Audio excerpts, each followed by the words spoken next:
Muy buenos días, tengan todos ustedes. Es un gusto saludarlos esta mañana de este día viernes 18 de febrero del 2022 para nuestra cuarta sesión de nuestra materia de ética y responsabilidad social para nuestro sexto semestre de la carrera de turismo alternativo de la Universidad Autónoma de Baja California Sur. Bien, vamos a dar continuidad a nuestros trabajos. Me gustaría antes que nada iniciar que de alguna manera participen de alguna forma con lo que hemos venido desarrollando. No sé si tengan alguna duda, alguna pregunta, alguna inquietud por el día de, vamos a retomar con la presentación que tenemos para el día de hoy, pues el desarrollo temático. Bien, el día de hoy nos corresponde darle seguimiento y vamos a cerrar lo que es este primer punto, que es muy importante, sobre el surgimiento de la ética como tal, como ámbito de conocimiento, área importante, y su relación con el pensamiento económico. Esto con relación a nuestro objeto de estudio como tal, en nuestra profesión, que es el turismo, siendo una actividad económica que está relacionada íntimamente con la economía. Ya más adelante desarrollaremos aspectos más directos y más actualizados acerca de la relación que existe con el turismo en particular, pero hoy por hoy tenemos que hacer esa revisión de lo que se ha venido desarrollando a nivel histórico y en torno a esta relación ética y pensamiento económico. Ya en las siguientes unidades, en la 2 y en la 3 particularmente, veremos algunos aspectos ya más enfocados hacia el desarrollo de este ámbito de conocimiento a nivel histórico, que nos va a dar herramientas muy importantes para la aplicación en nuestro desempeño profesional. Hoy por hoy vamos a concluir la parte de nada más la relación específicamente entre la economía y la ética, ¿no? Bien, en este sentido, pues revisamos las conclusiones y los temas de la clase del día anterior y damos continuidad a nuestro trabajo. Bien, nada más para poder digamos, atender este punto. André, ¿cuál fue una de tus conclusiones que desarrollaste la clase pasada? Por favor, coméntanos. Una de mis conclusiones de la clase pasada. Sí. Mm, Deben de traerlo ya preparado para esta sesión, por favor. Para eso son sus diapositivas, para eso son sus clases grabadas, para que estudien. Una de las cosas que tenemos que atender y trabajar mucho es el hecho de romper con el paradigma de que todo lo tenemos que dejar a lo último. De hecho, nuestra formación depende del ejercicio cotidiano. En la medida que nosotros practiquemos diariamente, es en la medida que se va formando esta capacidad y estos hábitos y van imponiendo nuestra mente hacia lo que vamos desarrollando. Entonces es muy importante que vayamos trabajando en ello. Por favor, se los pido para que lo revisen. Yo les sugiero mucho que tengan en su celular, insisto, las diapositivas para que le estén revisando así en momentitos. Puede ser 1 minuto, 2 minutos, en un día, en dos, o en el día pueden ser hasta 2, 3 veces. Pero estén revisando. ¿Para qué? Para que vayan educando a la mente, vayan educando a su pensamiento sobre lo que van desarrollando y trabajando. No necesitan tampoco memorizar, sino simplemente observenlas, véanla, acuérdense lo que se comentó o un momento dado a ver alguna idea que surja. es Si lo que surge, si surge una reflexión, anótenla si quieren, o ahí mismo en el chat, compártanla, escríbanla y envíenla al chat. Para eso son las herramientas. Si no las utilizamos, pues de balde sirve, ¿no? A ver, adelante, André. de lo que me acuerdo un poco es que vimos la frase de William Shakespeare, donde nos habla un poco sobre la práctica, ¿no? Que hace al hombre y cómo tener pasiones en la vida te pueda llevar a hacer lo que tú quieras hacer, ¿no? Y tienes que ponerlas en práctica para así poder alcanzar tu objetivo y no nomás pensarlas que se queden como un pensamiento, sino actuar en ellas. Bueno, es importante que tomes muy buena nota de esto porque en particular, pues no nos hemos referido acerca de las pasiones como tal. Yo te preguntaría, ¿son buenas las pasiones? Yo creo que hasta ahorita el enfoque que le hemos dado no ha sido muy definido, pero vamos, si tú consideras que son buenas, pues, ¿por qué son buenas? Sí son buenas, pero a la vez no, porque por ejemplo, como lo vimos en la película, que muchas veces cuando hacemos cosas con pasiones nos pueden a llevar a hacer actos muy, ¿cómo se dice? Muy, como muy acelerados, que por ejemplo cuando se robó a la princesa, que fue por pasión y pues lo llevó a toda una guerra, ¿no? Ok, gracias. ¿Alguien más quiere comentar algo? Adelante.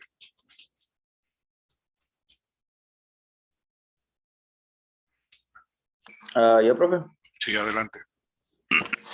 Me gustó una de las clases que habíamos visto que decía, bueno, ya ve que siempre nos pone como una, ¿cómo se llama? Como de algún pensador que había dicho, que decía, el porvenir de un hombre no está en las estrellas, sino en la voluntad y el dominio de sí mismo de William Shakespeare, que ahí había puesto que y visualizar es igual a concentración y es un patrón de conducta.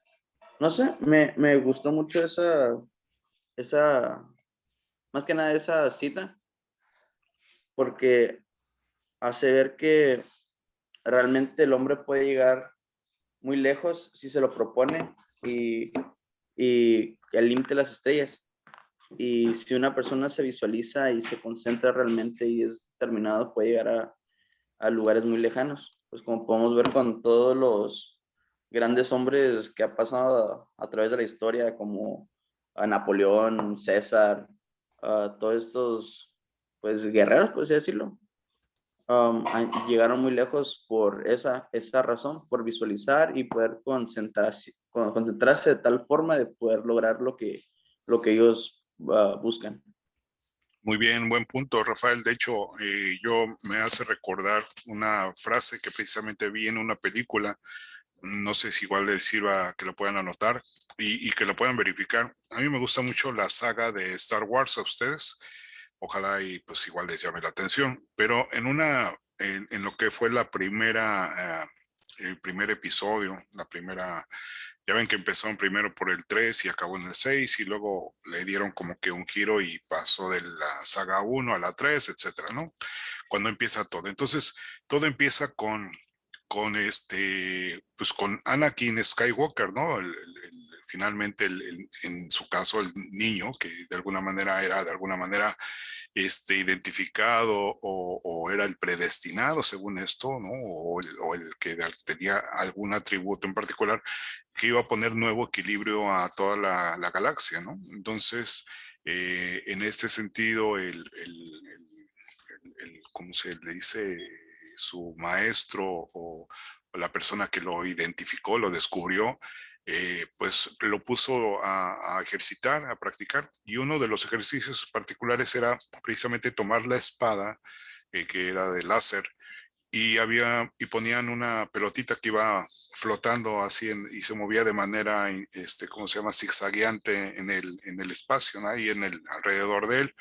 Entonces, el ejercicio consistía en taparle los ojos al niño y que él de manera concentrada, de manera, pues ahora sí que más allá de su propia visión, tuviera esa percepción de en dónde está ubicada para poder pegarle, ¿no? Y obviamente, pues la maquinita esta estaba, pues, habilitada y programada para, pues, percibir eso y quitarse rápidamente, de tal manera que, pues, era casi imposible hacerlo. Y de tanto que lo hizo hasta que precisamente tuvo ese momento de concentrarse, incluso, y yo lo digo, me llama mucho la atención que siendo niño, ¿no? Teniendo, digamos, como cualquier otro niño, pues esa capacidad como la que tenemos todos de poder llegar a un determinado límite o frontera, finalmente él pudo, concentrándose, le pudo pegar a la pelotita, ¿no? Y quedó muy fascinado y quedó muy contento y sorprendido de que le había pegado. Y le dijo inmediatamente a su maestro, mira lo que hice, ¿no? Y él lo vio Y lo que él respondió en ese momento, tome nota de eso, por favor, y le dijo una frase muy cierta, muy, muy valiosa. Le dijo, tu concentración determina tu realidad. No deja de ser una dinámica en lo comercial, un tanto de desarrollo del cine, etcétera. Pero en algunas de esas películas, así como en muchas otras, se manejan algunos aspectos de vida que son trascendentes, ya sea en lo psicológico, en lo espiritual, en lo físico, en lo humano, de tal manera que obviamente uno conecta precisamente con la trama de los sucesos que se van deviniendo, pero por otro lado, por la incorporación de esa parte filosófica, ¿no? Que de alguna manera nos lleva a pensar o a reflexionar un poco. Pero me llama mucho la atención ese punto, ¿no? Tu concentración determina tu realidad, o sea, ¿qué tan cierto es eso? Pues sí, es exactamente así, porque incluso hay muchas herramientas que podemos nosotros conocer, como el ejercicio del yoga, de la meditación, o puede ser el mismo ejercicio físico. O sea, hay muchas herramientas que tenemos incluso nosotros, que desarrolladas con disciplina nos van generando una pauta diferente de desarrollo personal, humano.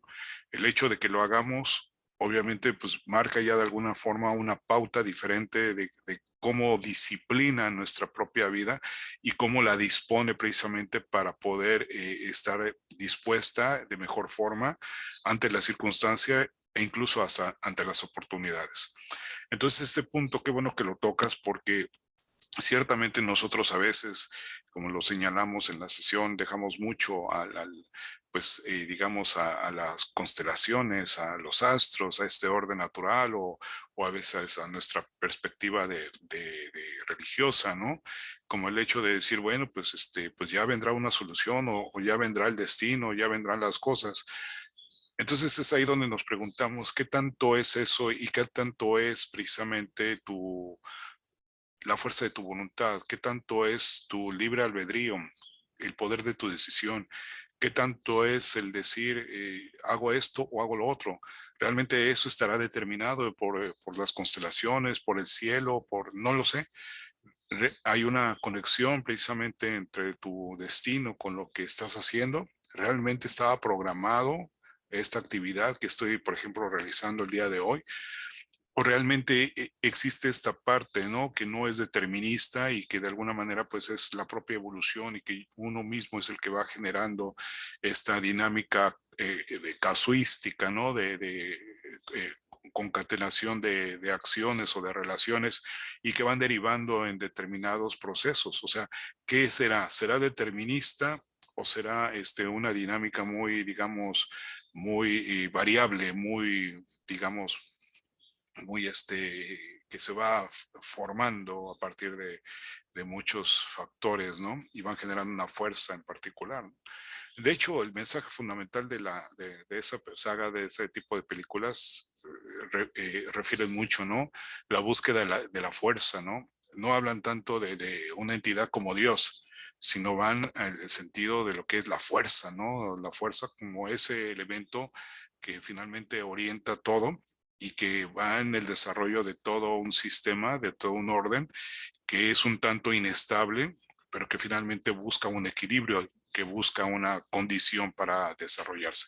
Entonces, me llama la atención, ¿no? Platicando un poquito en esta reflexión tuya, Rafael, cómo precisamente podemos trascender un poquito más allá, ¿no? A veces tenemos un gran peso en nuestra conciencia, ¿no? De que si nos portamos bien o nos portamos mal. A veces las personas con sus acciones o accidentes de la vida cargan con una serie de culpas o con una serie de impulsos, por esa interpretación un tanto eh, cosmológica, por decirlo así, o en términos de religión, ¿no?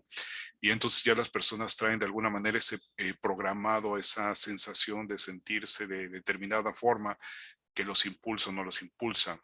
Lo vemos en el caso del cristianismo, incluso es muy diferente el enfoque protestante al enfoque católico, ¿no? Mientras que en la parte católica se señala mucho y se le da mayor peso al enfoque de la importancia de la pobreza como el medio de, poder lograr la plenitud. Pues en el caso de los protestantes lo ven al contrario, ¿no? Que el paraíso está en la tierra y que tienes que ser muy productivo y que más que la pobreza tienes que buscar la riqueza. Entonces, fíjense, dentro de un mismo enfoque cristiano, encontramos pues distintas formas de cómo concebir o cómo entender las cosas, ¿no? Y ahí viene toda una parte de elementos que argumentan y que le dan solidez a un planteamiento a otro. Entonces es ahí donde finalmente nosotros llegamos y decimos, bueno, finalmente, ¿qué hago? O cómo lo veo, cómo lo entiendo. Pues es eso, precisamente una parte muy importante en la cual tenemos que avanzar es precisamente en la comprensión de esto, pero precisamente tiene que fluir, tiene que analizarse y tenemos que ir así como retomando cosas nuevas. Así tenemos que ir vaciando nuestro interior de muchas cosas que se van quedando y que muchas veces van generando ese, si no ese lastre, sí esos elementos que van de alguna manera causando un peso muy importante que cuando queremos incorporar cosas nuevas resulta que nos complica, es muy difícil el hecho de poder integrar en nuevos conceptos, precisamente porque ocupan un espacio importante aquellas otras cosas que de alguna manera nos han determinado o condicionado que nosotros hemos concebido hacerlo, ¿no? Por eso la pregunta aquí es de decir que realmente todo está determinado o todo es una cuestión de sucesos concatenados y que se van viniendo. ¿En qué consiste? De hecho, la película igual de Forrest Gump habla acerca de ello. Se darán cuenta que al final, ¿no? O sea, cómo fue la existencia de él, un niño totalmente retraído, con dificultades, ¿no? Que finalmente busca cómo desarrollarse y en la simpleza de su propia existencia y de su pensamiento, pues obviamente lo ubican a nivel social de una manera muy retardada, muy de rezago, pero lo cierto es que él con su disposición y con su deseo de caminar y de avanzar y de correr, que se fue pues trabajar su limitación de vida, que era poder caminar tan solo, pues él logró que a través del correr, pues abrió su mente y abrió su vida y finalmente eso lo impulsó a desarrollar nuevos procesos que le llevaron a muchas experiencias, pero dentro de esa digamos, humildad o podríamos decir como inconsciencia o ese enfoque muy inmaduro o, ¿cómo le podríamos llamar? Que no está corrompido, finalmente pues, pudo desarrollar una vida y que finalmente fue exitosa como tal. Pero es ahí donde al final nos dice, bueno, finalmente la hoja del árbol, ¿qué pasa? ¿No? Ya tiene determinado dónde va a ir la hoja del árbol cuando caiga, o realmente pues va a ir a cualquier lado. ¿Cuál es la respuesta? Y señala en esa película, pues puede ser que haya una combinación de ambas, ¿no?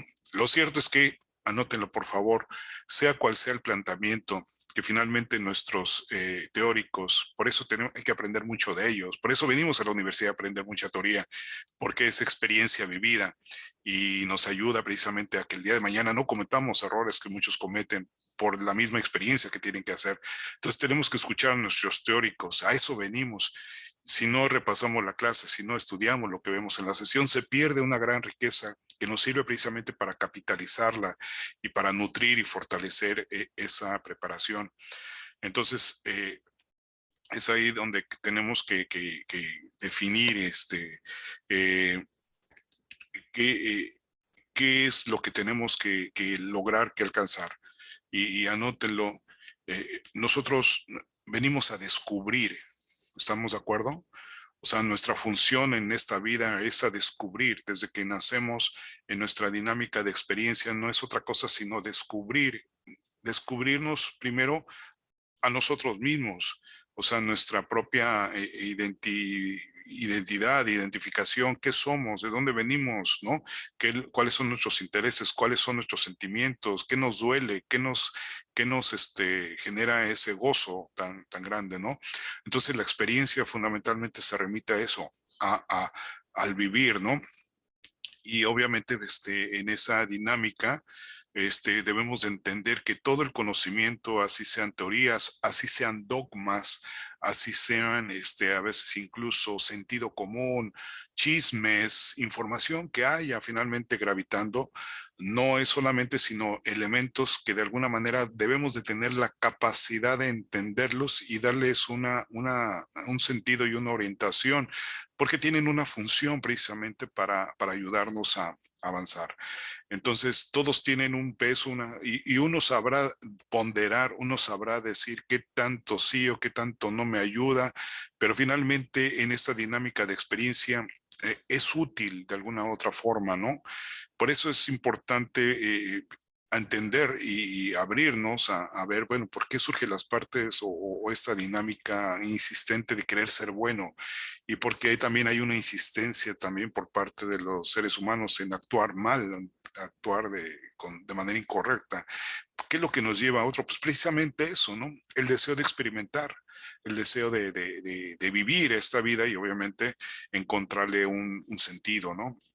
Ya cuando obviamente pues encuentras, le vas tomando esa orientación, pues entonces dices, pues entonces te preguntas, ¿y cuál es mi propósito, no? O sea, a qué estoy llamado? ¿A qué estoy, de alguna manera, de acuerdo a esas condiciones y de acuerdo a mi ubicación en esta realidad, pues, cuál sería, digamos, un propósito para mí, ¿no? Y en ese sentido, pues, tiene otro sentido mayor tu vida, tu existencia.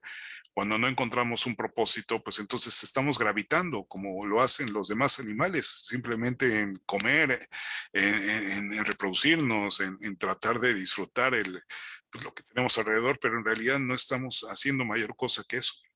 Ciertamente entonces nosotros contamos con un sentido mayor de que nos da nuestras capacidades, nuestras facultades. Ya hablaremos acerca de eso en la evolución del hombre, cómo se va dando todo esto.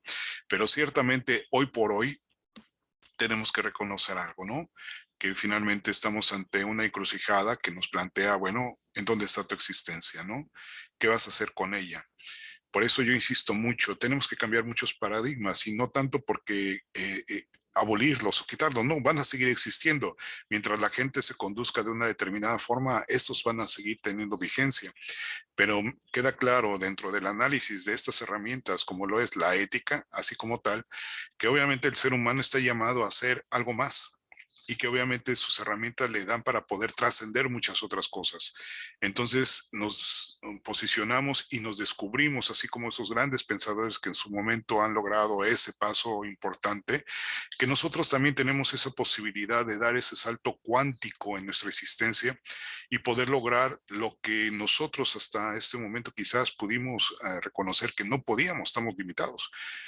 En mi experiencia como tal, como persona, como ser humano, ya a mis 50 años, obviamente pues hago una recapitulación de cuando estaba joven, cuando tenía 15, cuando tenía 20, 30 años y me doy cuenta que hay experiencias tan determinantes en mi vida que me llevaron precisamente a dar un salto.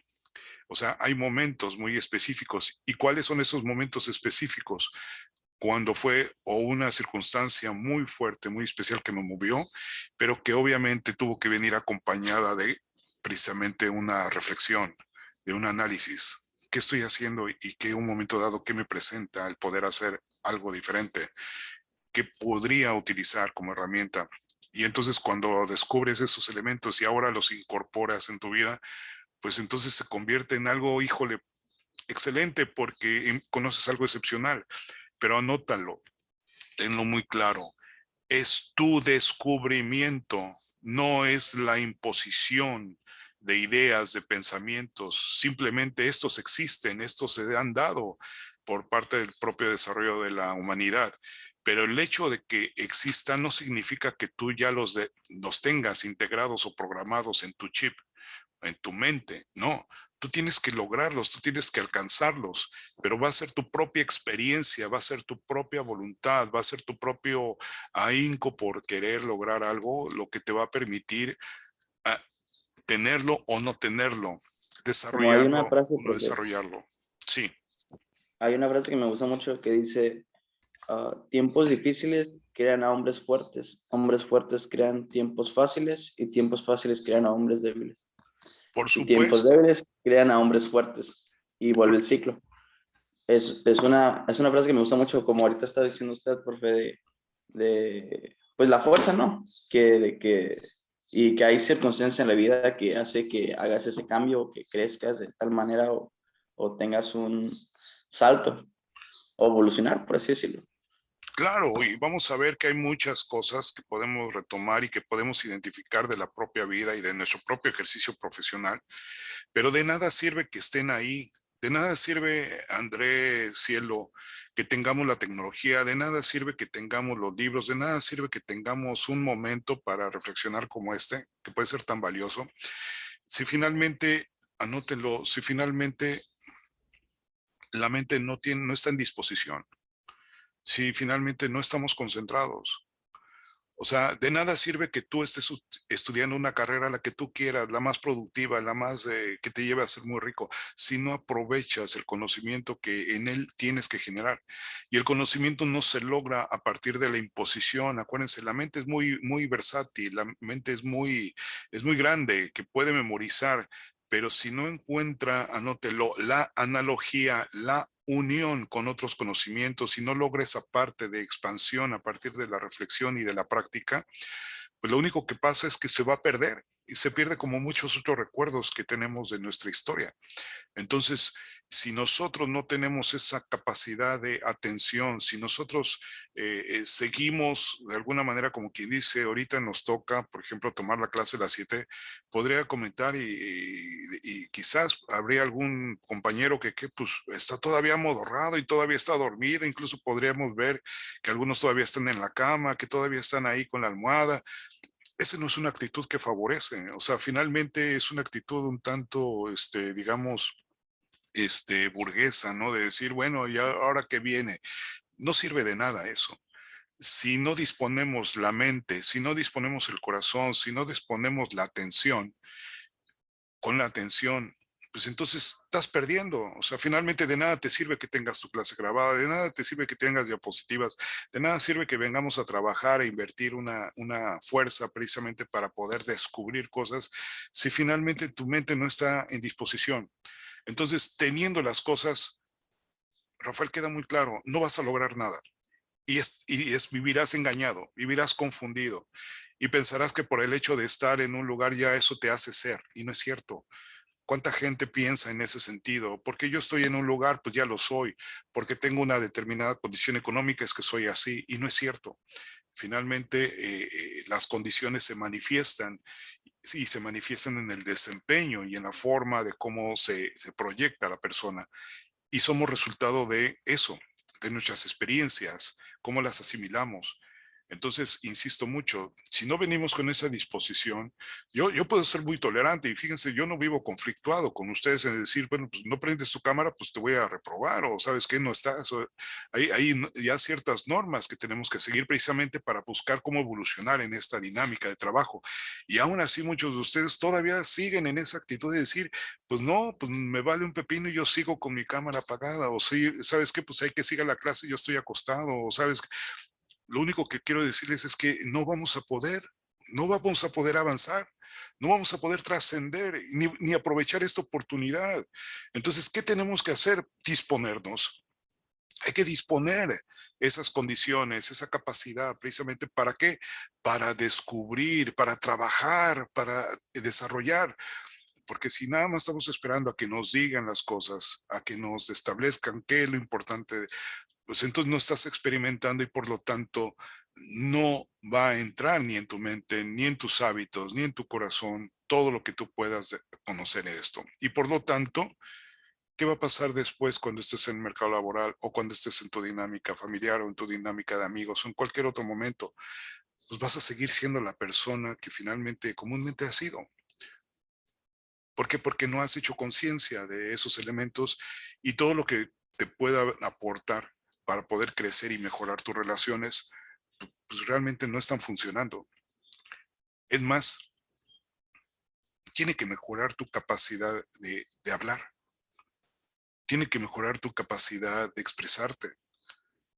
O sea, el ejercicio de todo esto te conlleva resultados tangibles, evidentes. Y cuando la gente los ve y los percibe, evidentemente marca una pauta en tu vida y te abren la puerta o te la cierran. Entonces, a veces nosotros mismos somos los causantes de todas esas cosas. nuestra forma de no querer dar un paso hacia adelante, querer seguir con esos paradigmas que nos han impuesto, o que hemos conocido y que no hemos querido avanzar. Yo no quiero decir que el dogma sea malo, tiene una finalidad. Cuando nosotros somos niños, ocupamos a nuestros papás y que nos lleven de la mano, porque si no los tuviéramos, nosotros caminamos y nos arrolla un vehículo, o nos pueden pasar muchos accidentes. Entonces sí ocupamos que nos digan, hey, las cosas son así y así son, y mira, aprendizajes fundamentales. Me queda muy claro que esa es la función del dogma, que nos enseña cosas importantes, precisamente para que nuestra etapa de surgimiento tengamos esas referencias. Pero una vez que entramos ya en esa parte del conocimiento de estas y tenemos ahora abierta la parte de la experiencia y ya hay un momento de crecimiento y de evolución, entonces ya tienes que pasar en el replanteamiento de esas ideas para ver y verificar si son ciertas o no son ciertas, si son o no son realidad. Y finalmente eso, en ese ejercicio, habrás de reconocer muchos otros valores y habrás también que tomar decisiones. O te mantienes o profundizas, o definitivamente cambias, o definitivamente pues te mantienes al margen, y obviamente pues también es una decisión el decir no quiero hacer nada, pero finalmente tienes que llegar a ello. Pero cuál sea ese resultado va a impactar y va a ser importante en el desarrollo que tengas hacia adelante, con las personas, contigo mismo, con tu propia existencia. Entonces, insisto mucho, es fundamental que tengamos que llegar a estos momentos con la disposición mental, física, ambiental, que permita precisamente trabajar. Porque insisto, y me queda muy claro, yo vi hace unos años un documental que hablaba acerca del modelo finlandés. Los finlandeses tienen un excelente sistema educativo y tienen un desarrollo económico y social muy elevado y muy envidiable. Y me llamó mucho la atención que en las escuelas el elemento fundamental del desarrollo no está en imponerles a los estudiantes cuál es la teoría y qué es lo que tienen que aprender. A los estudiantes se les lleva para que descubran el conocimiento. En una clase de matemáticas le preguntan al maestro, ¿qué van a ver el día de hoy? Dice el maestro, hoy vamos a descubrir el teorema de Pitágoras. Y dice, pero ¿cómo van a descubrir si el teorema de Pitágoras ya es más conocido que nada? Es ya desde mucho tiempo. No, pues vamos a descubrirlo, vamos a generar esa actitud. Los jóvenes no lo conocen. Entonces ellos tienen que entrar en el proceso de descubrir. Si yo llego y les impongo y les digo es así, pues entonces les estoy quitando una parte importante del ánimo y del deseo de precisamente superarse y de poder encontrar una relación entre el crecimiento y la problemática. Anótenlo, la palabra problema significa obstáculo, viene del griego. Y nuestra vida está llena de problemas.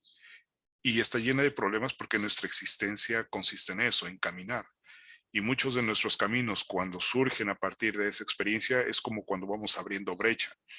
Y en nuestra brecha habremos de encontrar muchas piedras o muchos elementos que impidan el poder seguir caminando, o que limiten esa capacidad de poder llegar hacia donde queremos llegar, o esa expectativa de donde queremos finalmente concluir.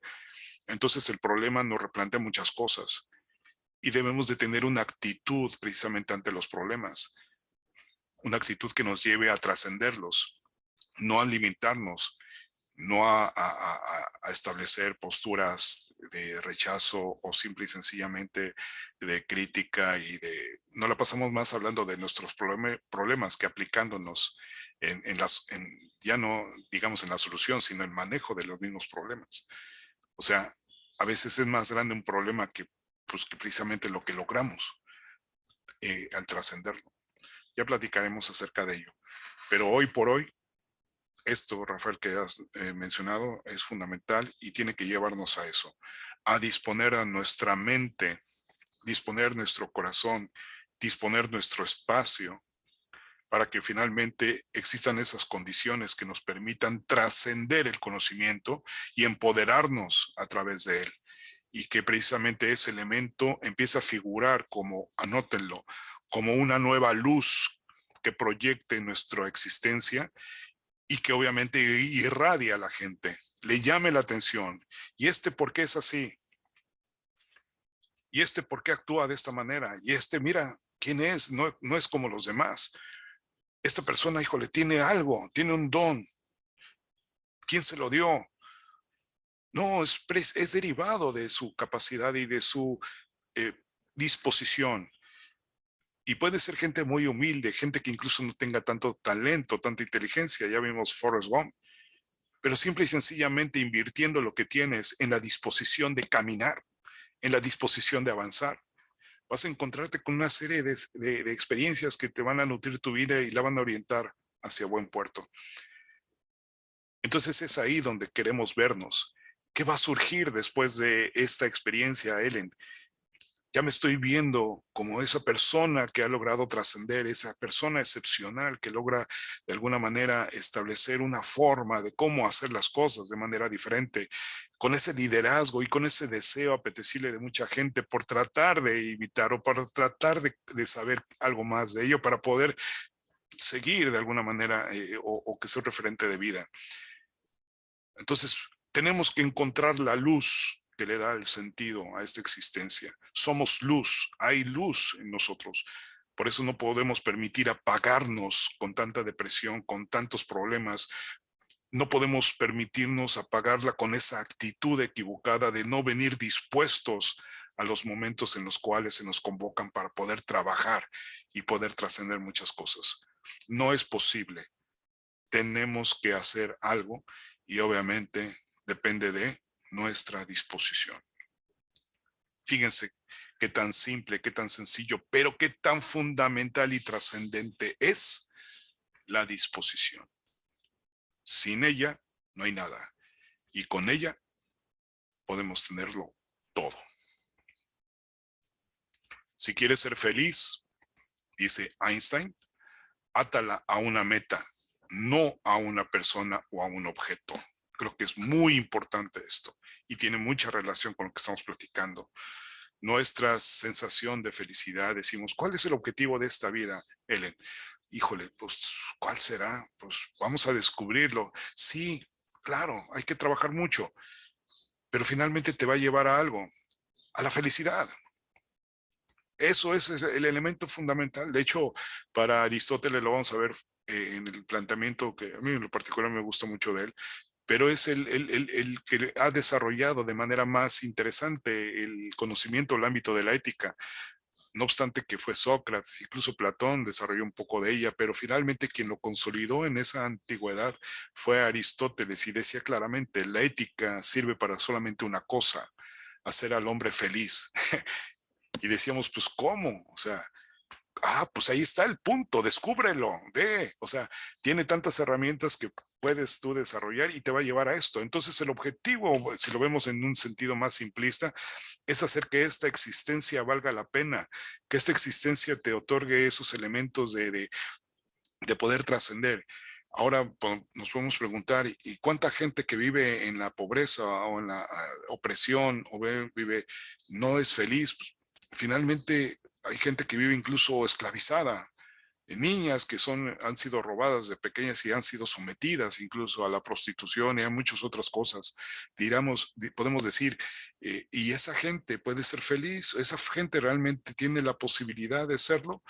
Ciertamente en esas condiciones es muy complicado poder encontrar las cosas, pero precisamente aún en estos contextos más difíciles, siempre existirá la posibilidad de que las personas puedan encontrar, incluso en esos contextos complicados, elementos para poder trascender un poco, pero que finalmente esta experiencia tiene que tener un sentido. Y obviamente ese sentido nos lo da la búsqueda de esta condición. De tal manera que esa felicidad tiene que estar vinculada hacia una meta, porque si está vinculada hacia una persona, es alineación. Y si está buscada o enfocada hacia una idea u objeto, es un fanatismo.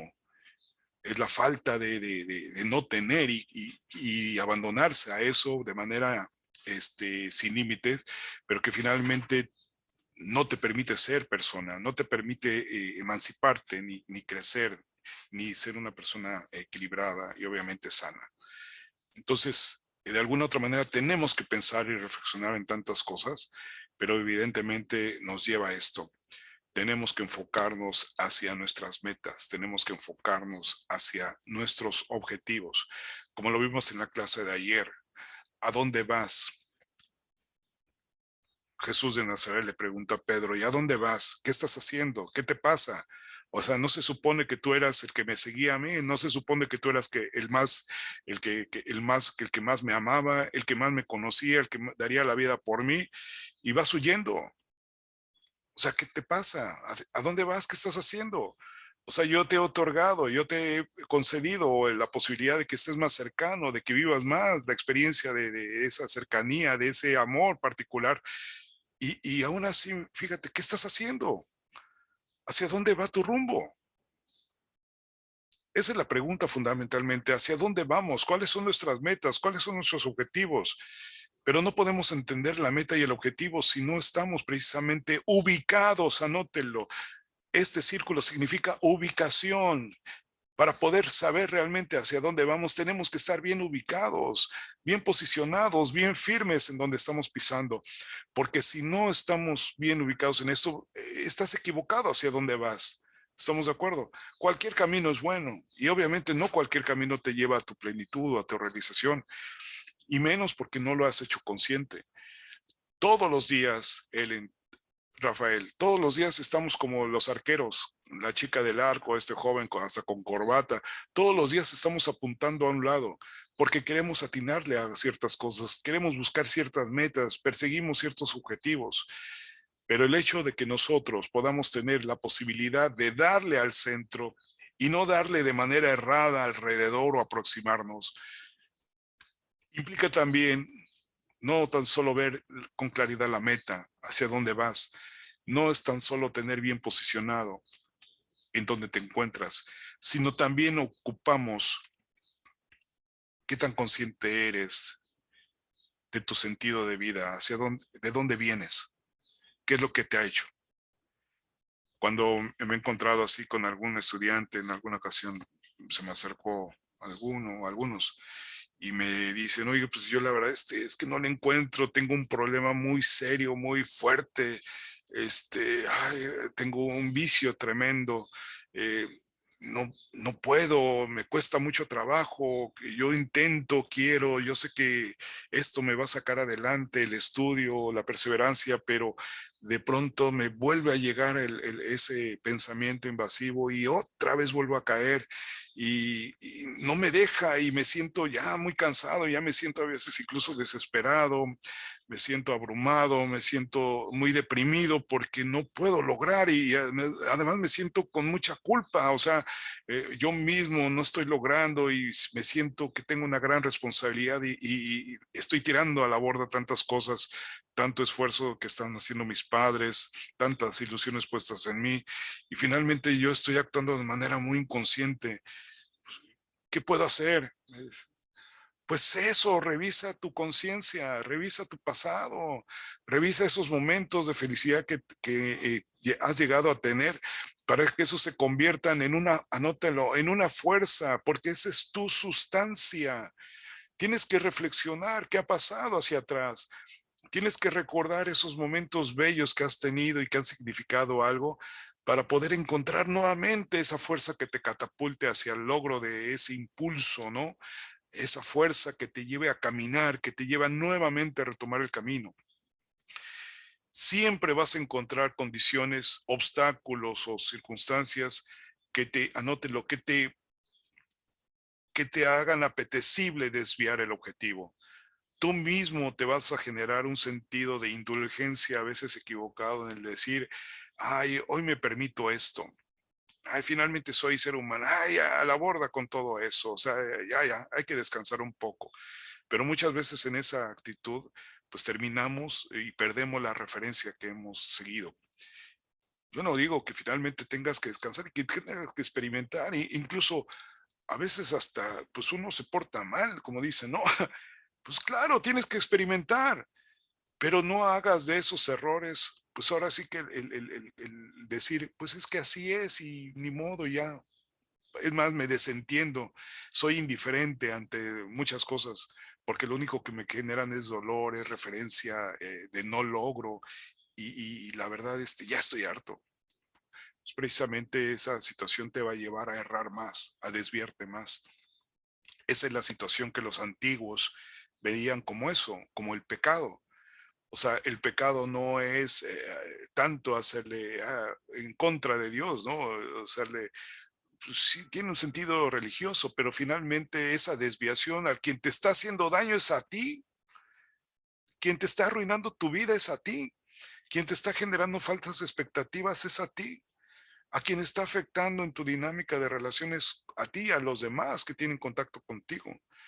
Entonces eso, finalmente ese pecado que lo entendemos de una forma muy equivocada, no es otra cosa sino eso, el no logro de lo que finalmente buscamos. Y eso nos hace infelices. Por eso la única manera en cómo podemos hacer para poder retomar esto es reflexionando. ¿Y reflexionando de qué? Pues de lo que tenemos como herramientas, de lo que tenemos como elementos, como información histórica, como conciencia de nuestro pasado. ¿De dónde venimos? Entonces, cuando yo recuerdo, hay una parte, no recuerdo ahorita, híjole, me gustaría traerlo con los nombres, pero lo leí precisamente de un libro que habla acerca de un militar que en una guerra precisamente con los alemanes, el norteamericano, se encontraban precisamente avanzando y pues llegaron a una parte que era una parte alta donde tenían que subir porque los alemanes de ahí estaban enviando las bombas y todo, pues los estaban sometiendo. Entonces tenían que ir hacia arriba los militares, el ejército, para poder lograr pues aminorar eso porque estaban matando mucha gente desde esa posición. Entonces este militar subió y llegó un momento en el que ya era imposible seguir subiendo sin que te cruzaran las balas. Entonces llegó un momento en que igual los mismos alemanes ya los veían desde arriba con su mejor visión y pues ya los tenían bien identificados para en cualquier momento matarlos. Entonces ese general, pues atrás, con el miedo de todo su batallón que estaba detrás de él y esperando el batallón, ¿qué vamos a hacer? Y más con la ráfaga de balas que prácticamente pues iban en función de matarlos, pues a este general le entró miedo porque estaba al punto de morir. Prácticamente había llegado, sí, pero ya no había hacia atrás ni había hacia adelante, porque si me voy hacia atrás me van a matar y si voy hacia adelante también. Te quedaste ahí petrificado, ¿qué haces? ¿Quieres esconderte? ¿Quieres taparte? ¿Quieres que nada te vea? Pero lo cierto es que nada más es, en ese momento tan crucial, pues vienen tantas ideas, tantos miedos, temores, sentimientos muy, muy terribles porque sientes que ahí vas a quedar. Y de pronto dijo, ¿qué hago? O sea, el miedo te petrifica, te limita y obviamente te deja sin capacidad de pensar. Pero dentro de toda esa ráfaga de fuego, de pronto le vino a su mente recordar a su padre, que también fue militar, y recordar que su abuelo también fue militar y que lucharon y que murieron en batalla, pero que finalmente tuvieron esa dignidad tan importante de todo lo que habían logrado para su pueblo, para su nación, de protección. Y así recordó que también su bisabuelo tenía esa misma formación. Y entonces, de pronto, el recordar, anótenlo, ¿de dónde vengo? ¿Cuál es mi esencia? O sea, perdón la expresión, carajo, ¿de dónde vengo? O sea, ¿cuál es mi gen? ¿Cuál es mi ADN? Con esa trayectoria, con esa estirpe. No vengo de la nada. Tengo toda una fuerza, tengo toda una trayectoria de historia. En ese momento, prácticamente se desconectó con el miedo. Se desconectó con la circunstancia y se invistió de la dignidad y calidad que tiene por el hecho de ser. Y entonces se concentró, se enfocó y se levantó y tomó su fusil y llevó a que su ejército, al verlo, su batallón, al ver que avanzaba, lo siguieron. El resultado es que lograron dominar la colina. Vencieron a los alemanes. Voy a traerles ese dato porque es un dato histórico.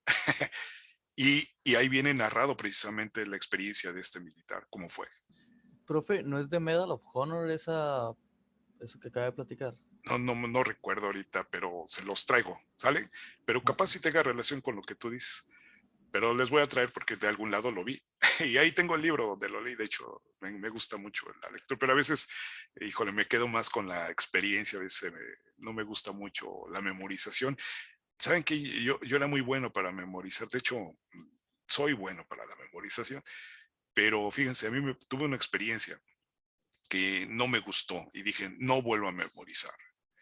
Yo prefiero tener la experiencia, prefiero tener la reflexión, prefiero quedarme con algo, con un sentido de algo más. Ya no quiero memorizar. Y como que me limité y dije, eso, que obviamente pues es muy necesario, muy útil hacerlo y sigo haciéndolo, pero ya no como lo hacía antes. Y recuerdo que precisamente de niño, ya yo hice la primera comunión ya grande, ya como a los 13 años, 12 años. Y me acuerdo que tenía una tía que era la que me llevaba al catecismo y me decía, ponte a estudiar y ponte a aprenderte esto y que apréndete las oraciones. Y me acuerdo que el catecismo pues, era un librito así chiquito, ¿no? Pero te hacía muchas preguntas. A ver, ¿quién es Dios? Ah, pues Dios es este, el otro. Ah, ¿quién es esto? Ah, pues es eso, el otro. Y eran preguntas y respuestas.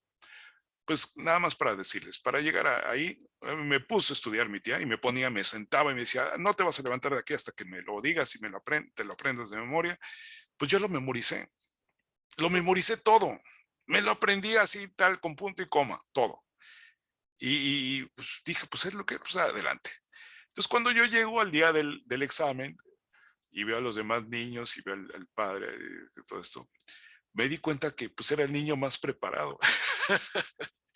Era el único que memorizó todo. Los demás, realmente uno a veces ni se aprendían las cosas, sabían unas poquitas. Y finalmente vi al padre que era todo un amor de este padre. Y la verdad, híjole, tuvo un impacto muy importante en mi vida este señor. Era español, ya viejito. Y me gustaba mucho porque tenía era un amor el señor. O sea, híjole, tenía una forma te doblaba pues. Y quería mucho a los niños y realmente él me dejó y yo sentí que me tenía un aprecio muy especial a mí. Entonces, me di cuenta que no se las hizo de jamón a ninguno. O sea, no se los dificultó. Es más, los veía, adelante, pásale. Entonces yo dije, híjole, tanto me preparé, tanto, ¿para qué? Para que finalmente, que era lo más importante, y anótenlo porque sí se los quiero compartir. Profe, Lo más importante era la experiencia de recibir esa comunión. Era lo más padre, por eso había que llegar con disposición más que con memoria. Sí, Raquel, perdón. si les de consuelo, a mí una vez me reprobaron en catecismo por no todo menos el credo lo tenía a la mitad y solo por eso me reprobaron en catecismo. Y fíjate qué complicado, o sea, ¿cómo vas a limitar el crecimiento de una persona por no memorizarte algo? Cuando finalmente la experiencia de esto es formidable. Miren, yo quiero comentarles algo.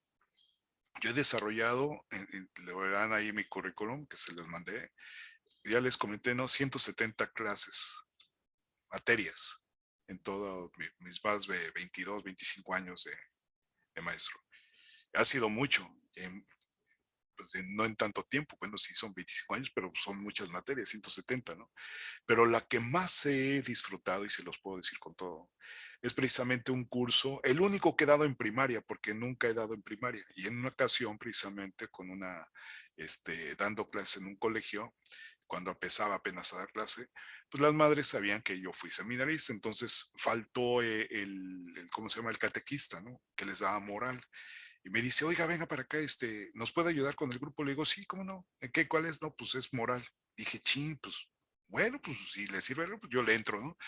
Y lo único que hicimos en el curso fue eso, la práctica. Nada de memorizar. A ver, vamos a cantar, vamos a jugar, vamos, a ver, ¿qué hay con esto? A reflexionar, a meditar, los enseñaba eso. A ver, cierren sus ojos. A ver, piensen en esto, sientan. Y hacíamos ejercicios de meditación. Híjole, era una cosa padrísima. Cuando yo llegaba a la clase, los niños salían, pero hechos la raya, y llegaban a abrazarme, profe, profe, era una cosa bien bonita. Y hasta yo creo que incluso algunos profes de ahí me veían medio feo, porque pues, los niños no tenían esas reacciones con sus demás profes, o sea, o tanto así, tan efusiva como conmigo.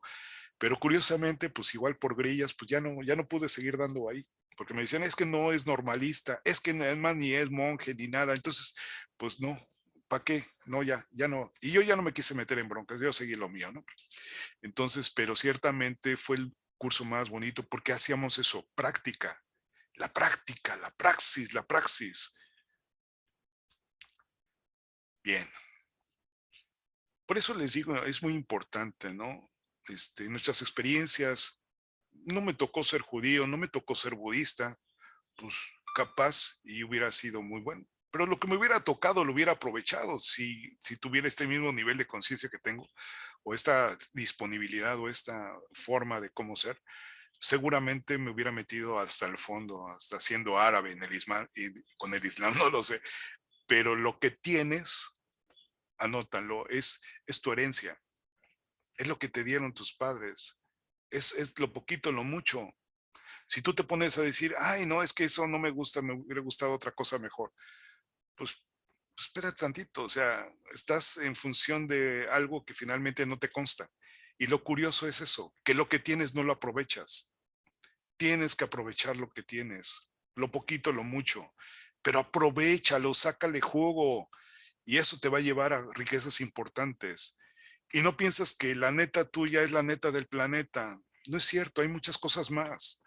Por eso no puedes rechazar a los demás, por eso no puedes decir, es que ellos son protestantes, yo soy... No, igual somos brothers.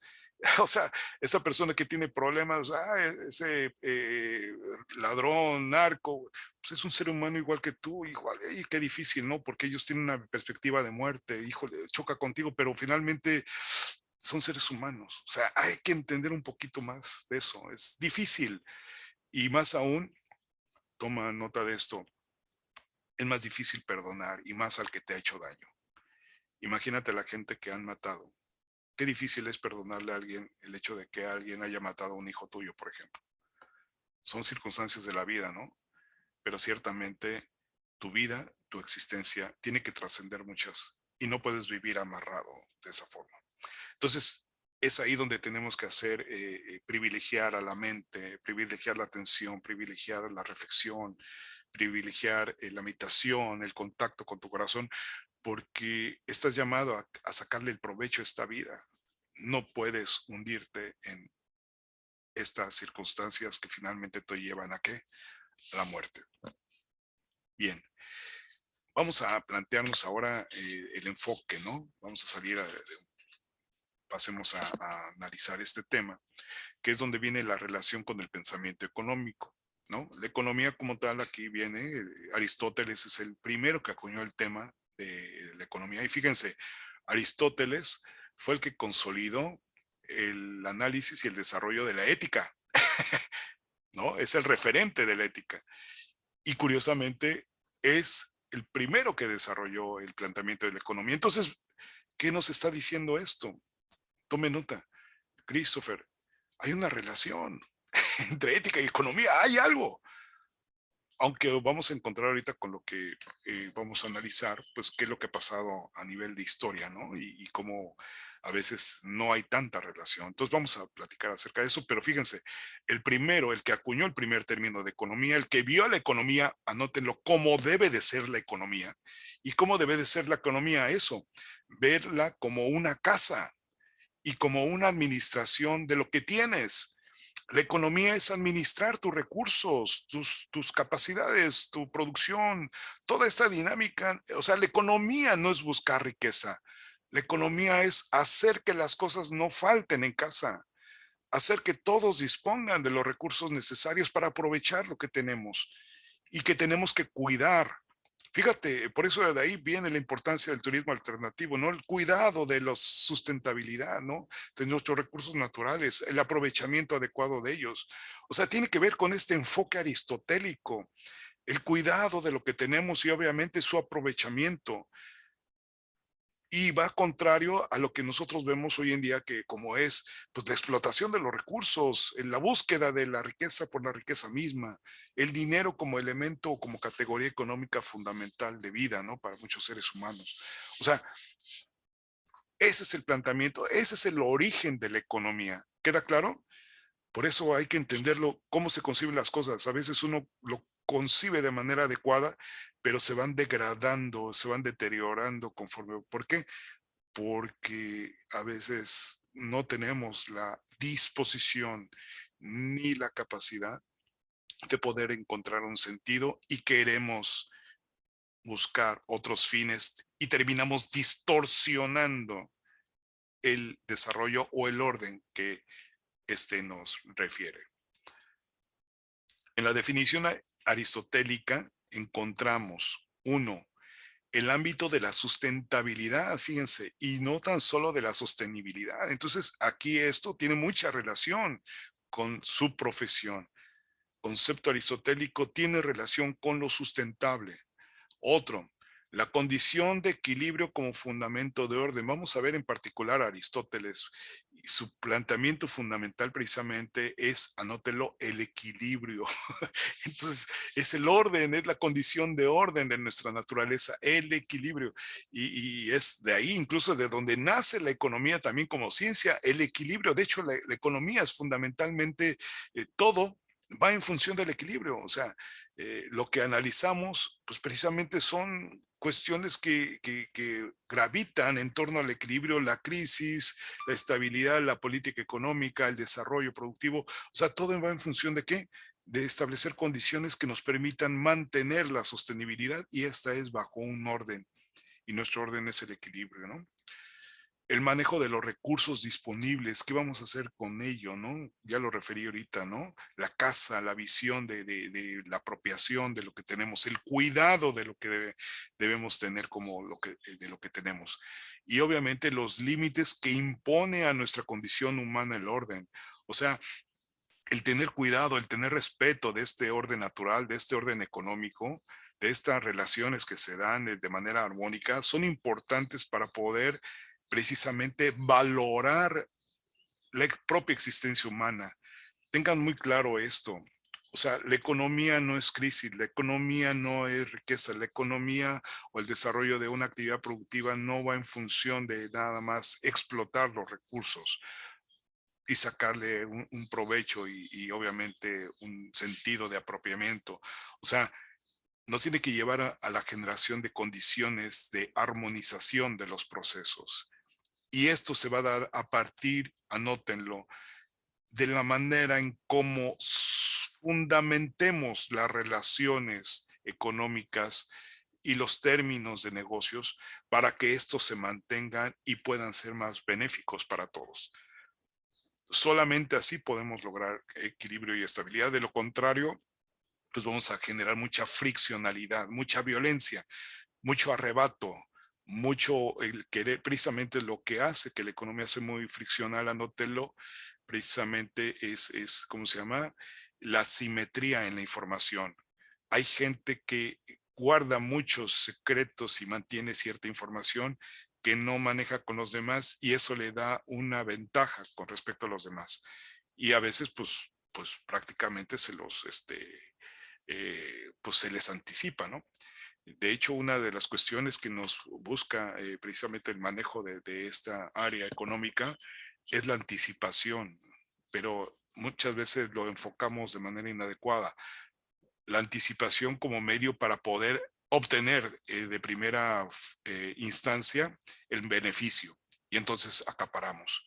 O la anticipación, en otro sentido, que puede ser precisamente ante el devenimiento de muchos aspectos como consecuencia de las relaciones, pues entonces el fortalecimiento y la preparación para no caer en esa situación crítica. Entonces hay dos enfoques que convergen y que tienen, digamos, distintos fines o perspectivas, pero finalmente la preparación nos lleva a eso, anticiparnos. Pero ¿cómo te vas a anticipar? ¿Para aprovechar y cuidar y proteger o para sacarle el mayor jugo a tu ventaja y obviamente en detrimento de lo demás? Es diferente. ¿Queda claro? En ese sentido, no da espacio a la importancia, fíjense, el concepto aristotélico de conductas económicas. O sea, aquí la función es, de hecho, para Aristóteles él no promovía la cuestión de la iniciativa privada. Él promovía mucho ¿cómo se llama? Compartir de manera común los recursos. O sea, tenía un enfoque un tanto socialista, no siendo el socialismo que conocemos, ¿no? Donde viene la estatificación, no. Él lo decía, el ser humano es capaz de ser emancipado y tiene esa condición natural, anótenlo, de compartir.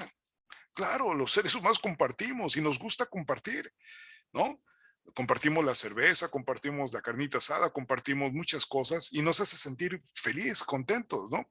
Ciertamente a veces nos gana esa cuestión de la propiamente y decimos, no, espérame, pero si son mis cervezas y pues es mi pisto, ¿no? Y a rato pues yo, yo quiero sentirme medio eufórico y ya no voy a tener y se está aprovechando entonces empezamos a verlo de manera friccional el tema, ¿no?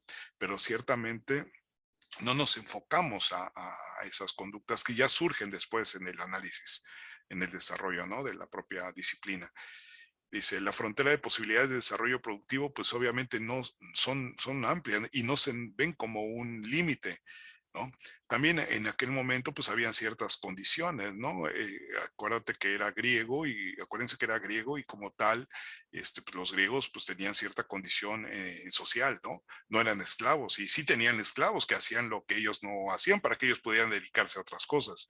Entonces, también esa cuestión, pues bueno, permitió el desarrollo del pensamiento, sí, pero pues las condiciones, pues no podremos decir que eran tan equitativas, ¿no? Sin embargo, bueno, ellos veían eso, no veían una frontera, ¿no? En ese sentido. Y además, la justicia y el enriquecimiento, ¿no? Lo veía más bien, no veían a la justicia, o sea, sí veían la cuestión de la justicia, pero no la veían mucho enfocada a la cuestión, digamos, propiamente de la economía, no se enfocaban en el análisis del enriquecimiento, menos veían la cuestión de la pobreza, porque básicamente sus fines o propósitos eran que hubiera lo necesario para todos, incluso hasta para quienes no estaban en condición favorable. El concepto de economía encontramos, fíjense, es la ciencia que estudia la producción, distribución y consumo de bienes y servicios que requiere el hombre para su sostenimiento y vida. Y estas como la satisfacción de sus necesidades materiales bajo el contexto de la escasez, revelando en sus apreciaciones un sentido de valor.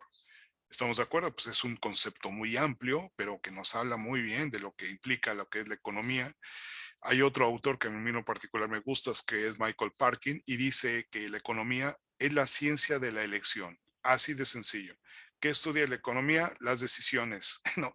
Que toma el ser humano para buscar como sus beneficios materiales, ¿no? Entonces va a elegir. Me gusta mucho porque es una definición muy corta, pero más bien es una definición muy filosófica acerca de lo que es la economía. O sea, es muy amplia, que nos invita, es muy sugestiva, ¿no? Para poder adentrarnos en el estudio. Pero siempre tenemos que reconocer que existe, para poder nosotros identificar a una ciencia, tenemos que reconocer dos cosas importantes. Una, su objeto material y otra, el objeto formal. El objeto material en particular de la economía es eso, la producción, distribución y consumo. Es decir, ¿a qué se dedica? ¿Cuál es el objeto de análisis de la ciencia, ¿no? ¿Qué es lo que va a hacer la ciencia? Pues se va a enfocar a estas tres cosas: producir, distribuir y consumir. Eso es lo que entraña la economía. Pero el objeto formal tiene que ver con eso. ¿Cuál es el sentido? ¿Cuál es esa formalidad o cuál es la manera en cómo va a desarrollarse esa producción, distribución y consumo. Pues va a ser a través de la asignación de recursos. Ojo, ¿no? Asignación de recursos tiene que ver con administración. ¿Cómo se van a asignar los recursos bajo la condición de escasez? Ya que esta pues define el criterio de valor. Acuérdense, entre más escaso sea una cosa, su valor es mayor, su precio es mayor. ¿Estás de acuerdo? Cuando deja de haber aguacate, pues te das cuenta inmediatamente que en el súper está a 80, 100 pesos. ¿Estás de acuerdo? Pero cuando hay abundancia, el precio baja, la condición de valor disminuye. ¿Quedó claro? Entonces, el análisis esto no lo determina, anótenlo, la escasez. Entonces, ¿por qué puede ser valioso el turismo alternativo, por ejemplo? Pues porque no es muy abundante su promoción o los lugares donde realmente haya una riqueza natural que aprovechar pues no es tanta. Por eso puede ser atractivo y podemos encontrar mucha gente de Europa, de Asia que viene para acá por la atracción del valor que implica, ¿no? Pero cuando deja de ser abundante o deja de ser único, pues entonces pues ya no es tan recurrente. ¿Queda claro? Y toda ciencia tiene su metodología. En el caso de la economía, su naturaleza fáctica, anótenlo, es de los hechos, más que una ciencia normativa, porque no es tanto normativa, es una ciencia positiva, es una ciencia fundamentada en los hechos, los fenómenos que surgen en las relaciones, una dinámica productiva, distributiva de consumo, es lo que determina el objeto de estudio de la ciencia. Y obviamente el apego, nuestro método es el método científico experimental. Por tanto, la práctica también, en este caso, es el único criterio de verdad. Es decir, la evidencia, nótenlo, la evidencia de la práctica, de lo que realmente la gente hace, de lo que realmente, cómo se desarrollan las cosas, es lo que nos deja ver la verdad de las cosas. No es que hay una intencionalidad, pues sí, pero ahí está reflejada en el hecho. Entonces, nos remitimos a los hechos, nos remitimos a la práctica. Tú podrás decirme lo que tú quieras para justificar o argumentar el porqué de las cosas, pero finalmente lo que es evidente es la práctica. Y la práctica como tal me muestra, me manifiesta cuál es la verdad de las cosas. ¿Se entendió esto?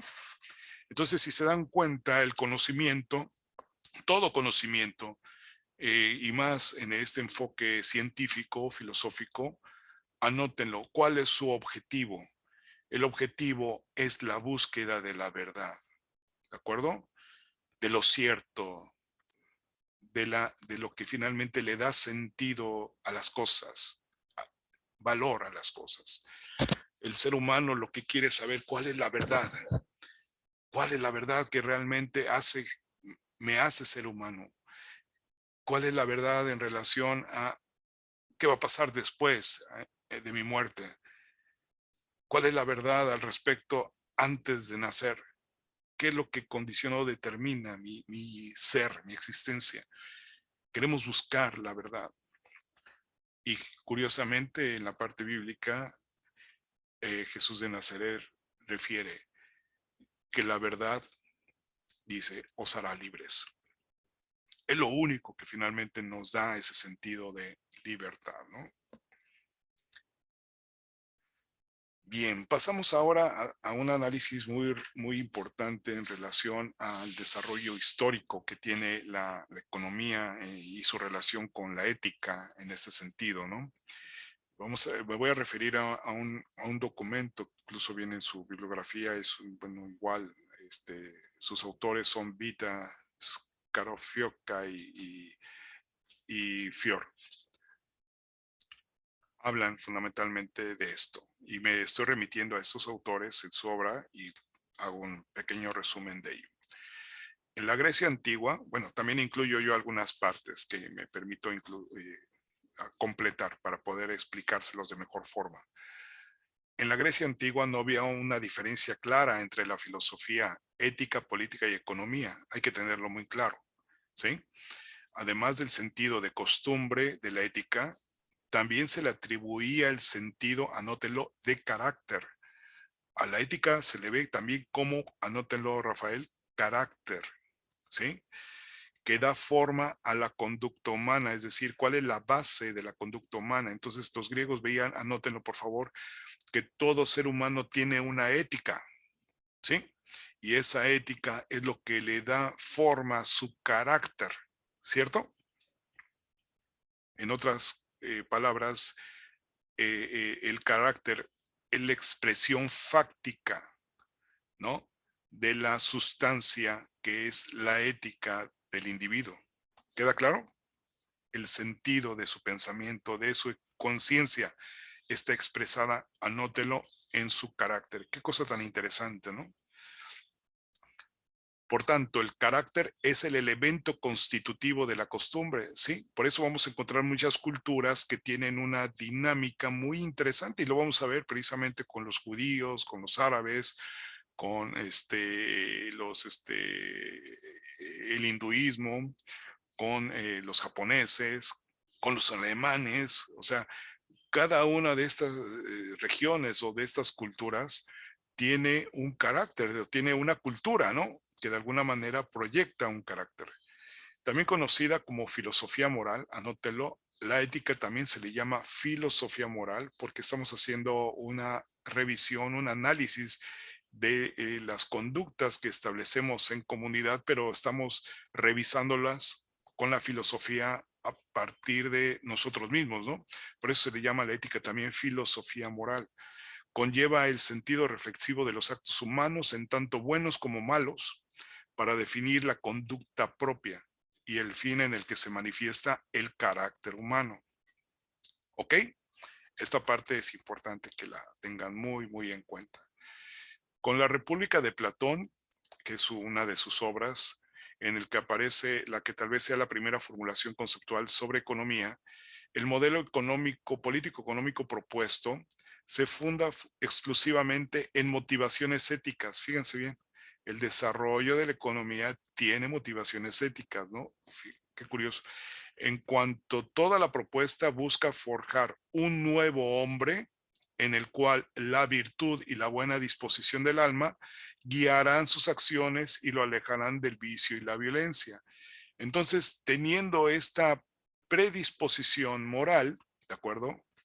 Ética, eso va a permitir que tenga una dinámica económica favorable. ¿Sí se entendió?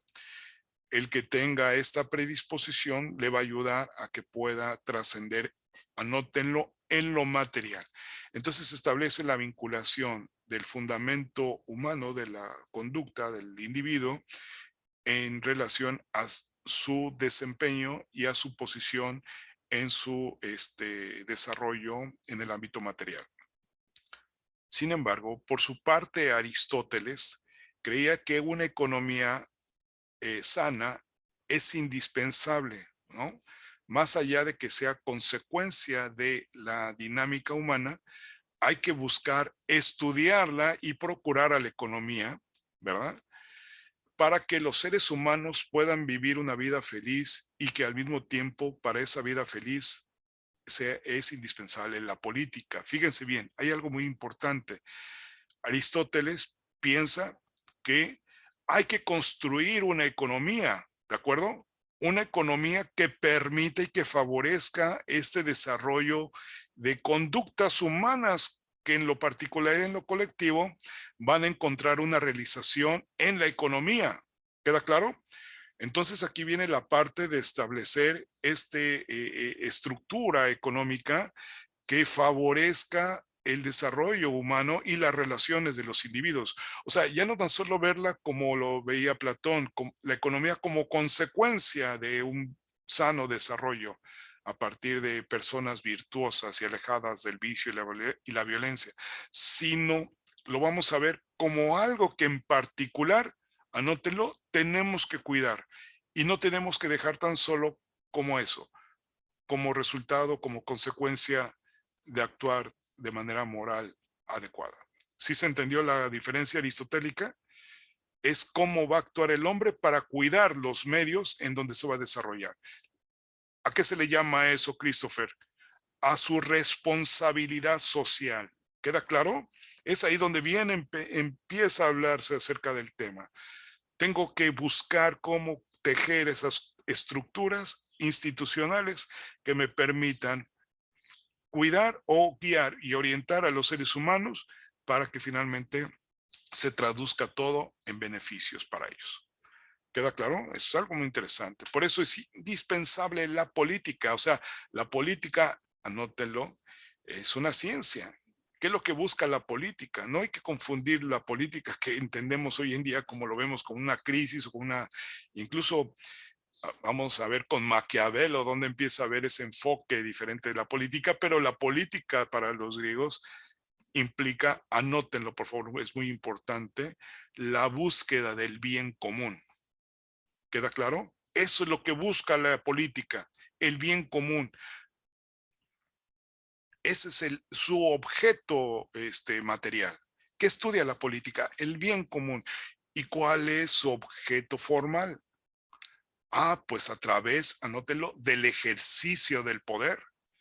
Es a través del poder como vamos a buscar en esas estructuras o en esos liderazgos que se promueva el bien común. ¿Queda claro? Entonces, queremos el poder para ejercerlo, pero para ejercerlo para la gente, para ayudar a la gente, no para buscar un enriquecimiento particular o de grupo en específico, sino para la colectividad en general. Entonces, la economía se encargaría de satisfacer o de ayudar a satisfacer la necesidad de los seres humanos en la casa.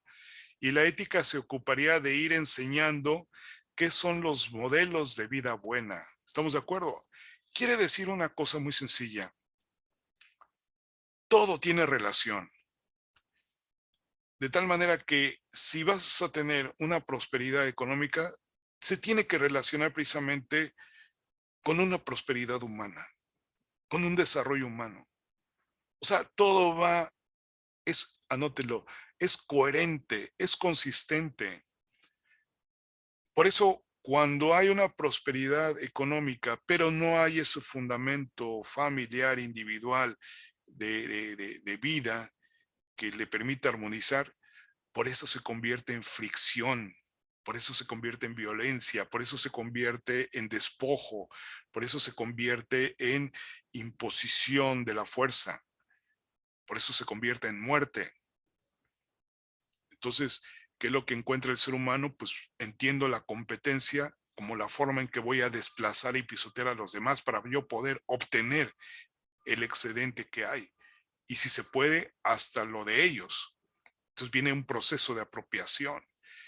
Y así es como lo vamos a desarrollar posterior, ya en la etapa moderna, ¿no? Entonces, fíjense cuál es el fundamento. Aquí está la base de lo que hoy en día queremos hacer. No es un invento, no es una ocurrencia del profe Carlos, ni de muchos otros que han trabajado esto, sino que aquí está el fundamento de los clásicos que nos están diciendo, ya basta de que dejes de hacerte daño, ya basta de que estés distraído. Tienes algo muy importante que ocuparte en tu crecimiento y consolidación como ser humano. ¿Por qué? Porque solamente tienes una vida y en esta vida vienes a ser feliz, no vienes a otra cosa. Y la manera en que vas a lograr ser feliz es ayudando a que otros sean felices. Entonces, nos dicen los clásicos, no te hagas, ¿no? Aquí están las bases. Por eso es importante la consideración. En definitiva, la ética derivará en la política. Fíjate, la ética deriva en la política, ¿no? Y esta, entendida como la ciencia de obrar humanos, se encargará de lo que es justo y lo injusto en la ciudad de Estado. Hoy en día incluso hay quienes señalan a los demás, tú eres ético, tú no eres ético. ¿Y con qué fundamento te atreves a decirlo? ¿Tu propia perspectiva? Entonces se vuelve esto en algo que nunca se va a acabar, porque tú también te vuelves sujeto. Pues tú que me estás diciendo que no soy, pues tú eres menos. Y entonces viene un torrente de dinámicas violentas, agresivas, que finalmente nos desacreditan a todos y finalmente terminamos pensando y creyendo que nadie es digno de confiar. que nadie es ético. Y que obviamente, pues esto nos lleva a ¿qué? Pues el que tiene más saliva come más pinole. Así es que olvídate de esas cuestiones éticas. Realmente estamos en un ambiente donde el más fuerte impera sobre el más débil. Y eso es lo que finalmente vemos en la evidencia empírica. Posteriormente, en la Edad Media, con la filosofía cristiana y la escolástica, la ética continúa siendo, fíjense, entendida como una guía práctica de la actividad económica, lo que intenta lograr a través de la enunciación de preceptos como lo relativo a la propiedad, a la usura, al trabajo, al salario, al desprendimiento de la riqueza, al sentido social. O sea, en la etapa del naciente cristianismo, obviamente se siguen enfocando esos aspectos. Sin embargo, se empieza a notar una cosa muy interesante que ahorita vamos a empezar a ver. Empieza a ver que por enfocarnos más a la cuestión, digamos, humana y de respeto y de equilibrios, la economía empieza a verse un poco aletargada, se empieza a ver un poco frenada, disminuida. ¿Por qué? Porque la gente empieza a encontrar desincentivos. Si finalmente yo voy a compartir, si finalmente la usura está mal, si finalmente la ganancia desmedida no es correcta, pues entonces empiezan a haber desincentivos para poder buscar algo más, puesto que no lo voy a apropiar. ¿Sí me explico? Entonces, de este modo, el conocimiento económico se manifiesta en forma de enunciado sobre el deber ser de las decisiones económicas. La separación del análisis, fíjense, científico de los hechos y sociales y económicos respecto al juicio y a la guía moral sobre ellos tiene lugar en la época moderna, fíjense. Ahí viene la separación de la ética de la cuestión económica. Y sus inicios pueden atribuirse, por ejemplo, a Nicolás Maquiavelo, considerado el fundador de la ciencia política, fíjense. Maquiavelo formula un riguroso enunciado científico sobre cómo funciona la política y el poder, donde los objetivos se logran con independencia respecto a la ética. De hecho, una frase fundamental de Maquiavelo, ¿cuál es? ¿No? No sé si recuerdan. Dicen, el fin justifica los medios. ¿Se acuerdan? Quiere decir que todo es válido con tal de obtener el poder.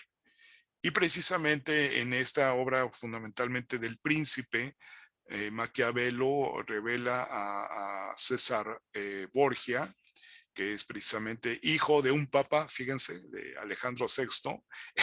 Fíjense la crisis que vivía en aquel entonces.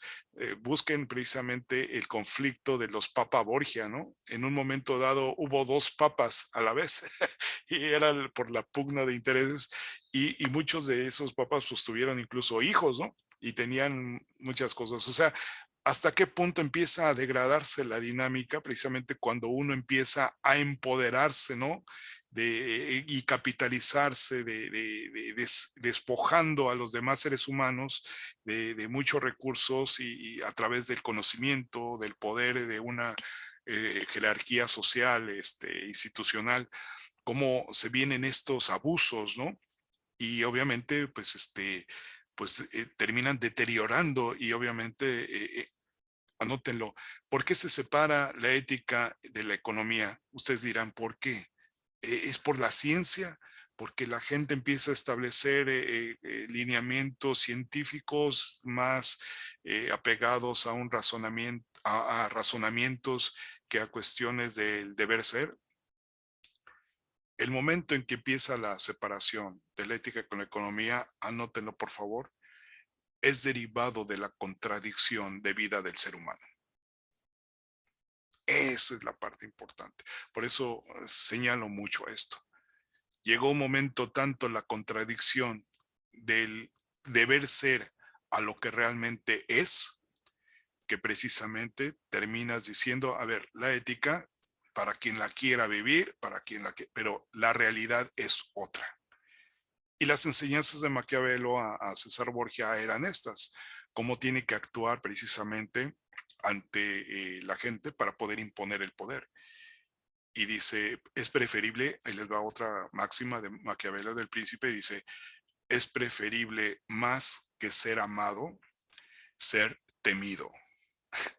Entonces, esa es otra importante referencia, incluso de política en esta dinámica entendida, y pues que aplica en muchas cosas. Y así vamos a encontrar otras. Si quieren, más adelante lo compartimos a Maquiavelo. A mí en lo particular me gusta por esta referencia histórica y obviamente porque Maquiavelo surge precisamente del análisis de la realidad. ¿Qué es lo que en la realidad estamos viendo? Pues estamos viendo que hay una disociación, que hay una incongruencia entre lo que la gente dice que quiere buscar y entre lo que la gente realmente está haciendo. ¿Queda claro? Entonces es entendible el hecho de por qué se separan y por qué hay que analizarlas de manera diferente. Después de Maquiavelo, todas las demás ciencias sociales, incluida la economía, separan rigurosamente los juicios sobre los hechos de los juicios de valor. El análisis de la realidad considerada objetiva de lo que es, del análisis del deber ser, que se considera ya una cuestión subjetiva. En la segunda mitad del siglo XV y a mediados del siglo XVII, la teoría económica conocida como mercantilismo, que por primera vez examina la economía como realidad objetiva, independiente de las doctrinas, las formulaciones de Colbert, entre otros, constituyen el comienzo del proceso de la autonomización de la ciencia económica respecto de la ética, ¿no? Ya se separan tal cual. El mercantilismo impone ¿qué? Pues impone el empoderamiento de la mercancía más allá, anótenlo, que el mismo valor del hombre. Ya incluso al hombre, anótenlo, se le ve como mercancía. Tan es así que el esclavismo se fundamenta como eso, como la comercialización de seres humanos para un servicio hacia otros. Entonces llegamos a un nivel de deshumanización terrible, ¿no? Pero lo peor de todo es que se institucionaliza. No es que no exista deshumanización antes en la historia, sí la había y era obviamente derivada de estos poderíos del más fuerte sobre los más débiles, pero a partir de este momento se institucionaliza y se justifica como tal, ¿no? E incluso se le añade el elemento de que pues es formal y es justificable por la ciencia, ¿no? Max Weber examina en su obra La ética protestante y el espíritu del capitalismo, de qué modo la reforma, ¿sí? La reforma religiosa, estableció los fundamentos doctrinarios y éticos necesarios para justificar el espíritu del capitalismo, lo que les decía, ¿no? Cómo los protestantes justifican la riqueza, ¿no? Es más, no te vuelves rico, quiere decir que estás condenado. ¿Por qué? Porque no estás entendiendo el carácter divino de que si eres hijo de Dios, pues tienes que tener esa dignidad como hijo de Dios y tienes que ser muy rico. Pues lo que no te dicen los protestantes y no te dicen en esa dinámica de esta gente es cómo le hicieron para imponerse a otros seres humanos para despojarlo de sus riquezas, ¿no? O sea, me queda muy claro el caso de los Estados Unidos, la conformación de esa nación, cómo para poder apropiarse de los territorios y de todos los recursos, pues incluso tuvieron que exterminar a los indígenas, ¿no? Los grupos, digamos, nativos, para poder empoderarse, ¿no? Y como incluso hay pasajes donde incluso las mujeres llevaban y se acercaban a esos grupos, pues ellos las aceptaban, ellas les obsequiaban cosas, alimentos, pero muchos de ellos eran veneno, ¿no? Y de esa manera pues se justificaban, ¿no? Muchas cosas. Bueno, identifica la búsqueda racional de las ganancias económicas y que supone la dedicación a los negocios como una actividad que no es mundana, sino necesaria y éticamente justificada. Por cierto, la ética protestante valora el bienestar y la riqueza solamente cuando son obtenidos mediante el esfuerzo personal y el trabajo, la vida modesta y el ahorro, la creatividad y el espíritu emprendedor. Lo que son las cosas, ¿no? Finalmente justificamos, ¿no? La riqueza. Y muchas veces ocurre que en aras de decir, es que eso lo logró por esfuerzo, por trabajo, pero se dan muchos fenómenos de despojo, de apropiación, de robo, de saqueo, pero eso era justificado, ¿no? Los mismos conquistadores cuando llegan a América y empiezan a despojar a los nativos del oro y todo, pues lo justifican claramente porque decían, es que ellos no le encuentran valor a eso. ¿no? A ellos su verdadero valor eran otras cosas, ¿no? Ellos ocupan, anótenlo, civilizarse, es decir, europeizarse, ¿no? De alguna manera, o sea, formarlos en esta dinámica científica y formal para hacerlos a modo de cómo ellos eran, ¿no? Y cómo se habían formado. El nativo americano no ocupaba de eso. Sin embargo, fueron impuestos, fueron sometidos y fueron relegados en la dinámica social y considerados en algunos casos muchas veces como con una dignidad humana inferior. Sí, Ellen. Eso es lo de la otredad, ¿no? Que llegaron aquí cuando llegaron los españoles, pues prácticamente este concepto de la otredad lo empezaron a poner en práctica, ya que se mostraban entre ellos como los otros, pues, y ellos querían imponer, pues, prácticamente sus costumbres y minimizar todo lo que los otros sabían, o sea, no les interesaba, sí les interesaba ver, pero más que eso, les interesaba cómo la manera de poder someterlos. Sí, fíjate, aquí hay algo muy interesante y un análisis que podríamos incluso en algún momento retomar o hacer. A veces suponemos, y hoy en día está muy en boga, ¿no? Que nos pidan perdón por todas las atrocidades que nos hicieron.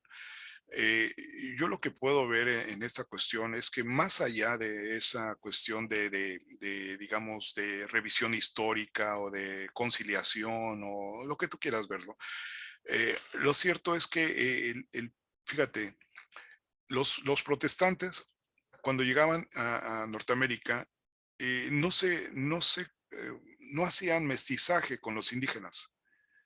O sea, ellos sí no se cruzaban, por decirlo así, ¿no? En términos digamos, biológicos, animales, ¿no? ¿Por qué no lo hacían? Porque tenían una clara conciencia de que ellos eran muy diferentes y su condición divina como hijos de Dios, etcétera, no podían ellos cruzarse con seres inferiores, que no tenían alma, incluso que no tenían esa consideración. Por lo tanto, ellos justificaban y hacían ver claramente una cosa, ¿no? Una especie de, ¿cómo se llama? Discriminación racial, ¿no? Y en el caso de los españoles, ¿qué es lo que pasaba? Pues realmente quienes venían hacia acá, pues, eh, pues no, en la cuestión católica, pues no se veía tan ese rasgo, digamos, distintivo o digamos como decir, de discriminación, no eran tan, ¿por qué? Porque la misma España, recordarán ustedes, que también sufrió los embates de los árabes.